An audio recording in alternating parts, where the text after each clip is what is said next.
Hi there, this is Bianca Lopez and I am saying hello all the way from Hangzhou in China. Slightly jet lagged but super excited to share with you my second post about all the background research that I do before I come to a country. And thank you so much for commenting on the last Dubai one.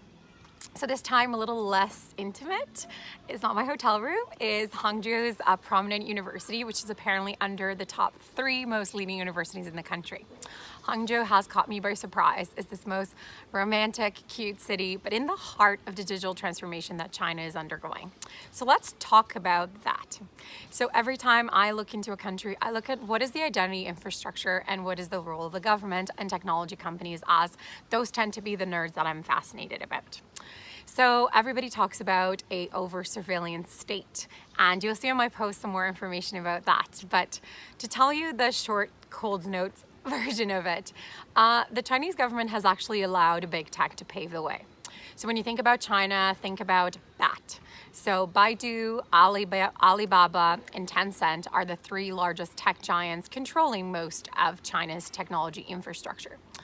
And when we think about those 3, they have actually led a way into building commercial platforms that are being used by the government for things like identity, information, and access management.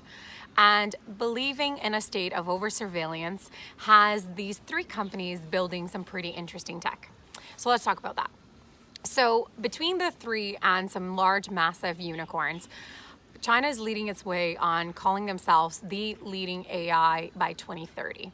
And they've been investing heavily, and to me it's pretty obvious that this stuff is going to happen. When I came here, I kind of always test. I always bring my neobank digital cards and a good stash of cash, feeling like a bit of a drug dealer.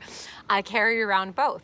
And to my surprise as a human being, I cannot use any of my digital banking cards that I had. None of Europe, none of Brazil, none of the US. I was only allowed to use WeChat and Alipay. WeChat is run by Tencent and actually has what's called WeChat ID, a combination of facial recognition technology and voice print using some pretty basic authentication onboarding creations. I had to read a bunch of numbers and I had to make sure I was in a quiet place for my WeChat ID, and it's actually a bigger form of identification in the hotel registration than my passport. When I told them I had WeChat ID, they preferred it in an instant heartbeat. And all they proceeded to do was scan my card and their system was done. And I'm not talking about a sci-fi movie here. I'm talking about a pretty basic hotel that I stayed in. And then I proceeded to figure out what was happening to my Alipay. Alipay is run by Alibaba, for those of you who don't know. And Alipay also uses a facial recognition application and a voice print to create your ID. And then it allows you to connect to cards. Actually, my Spanish card, my England card, and my European cards weren't allowed to be connected to my Alipay ID. I was only able to connect my Brazilian cards and some of the ones in Eastern Europe. And after I've created that, now I had my Alipay ID. And Baidu, which is the 3rd letter of my BAT, actually is the prominent search engine. So think about it as your Google or your Safari in China.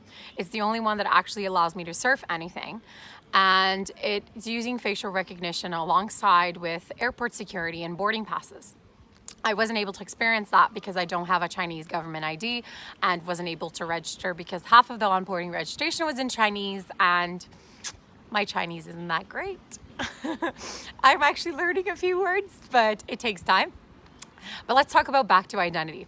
So when you think of identity and sort of the startup world in China, alongside this AI massive wave, there's the 3 largest startups, and they're all just poor people valued over $1 billion each. The world's largest and most valuable AI startup, according to my research, is SenseTime. SenseTime is valued over $4.5 billion. And SenseTime plus Y2 Technologies, I'm probably murdering it, and Face++ are the 3 leading facial recognition and biometric technologies out there that are used as the basis of the infrastructure used by government and these commercial massive platforms. SenseTime actually works with local police bureaus to identify criminals.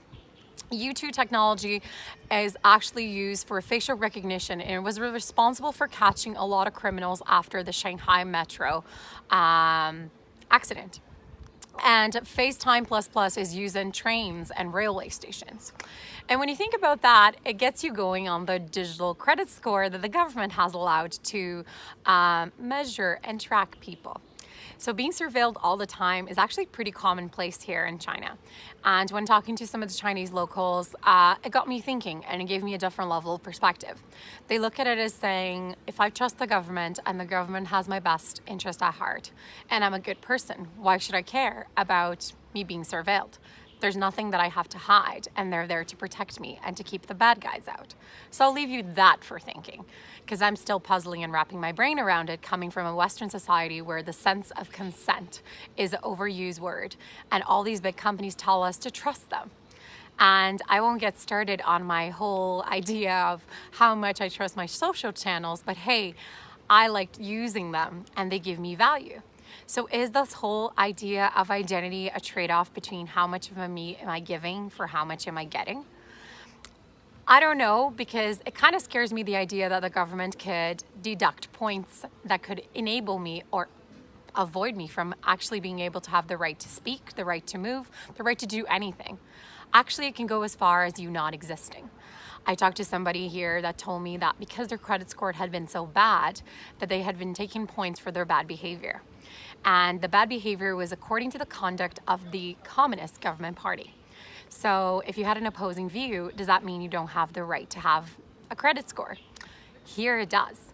This guy went as far as telling me that he couldn't go and take and purchase train tickets because the train ticket station was using basic identity credentials that are also run by the same commercial platforms that the government uses. Therefore, his face was recognized and his train ticket was for him no longer available. It impeded his right to move. So when I talk about identity and meaning that is a catalyst or an impediment, this is what it means when an infrastructure is interoperable and it talks to each other. And then the question becomes, in whose hands does it go? Is this building an ex-surveillance state? I'm actually, as I sit here, probably quite afraid of getting arrested in the border because I'm sure somebody is listening. But that's what it means to look at identity in China. So my question to you today is, other than all the information and the juice that I looked at as looking as the identity platform infrastructures, I'm going to get a chance to ask these people, what is their identity infrastructure made of? And why are they taking facial recognition into account? When I arrived into the country, I had no other choice but to register. Otherwise, they would pretty much not let me in. So now does it mean that the Chinese government can make a whole new one of me? I don't know. I'm not sure what it means yet, and I'm really excited to explore. And leave your comments and let's keep talking. And I will say hello to you mid to next week, all the way from India. Cheers, and I'll see you next time. Be in the know.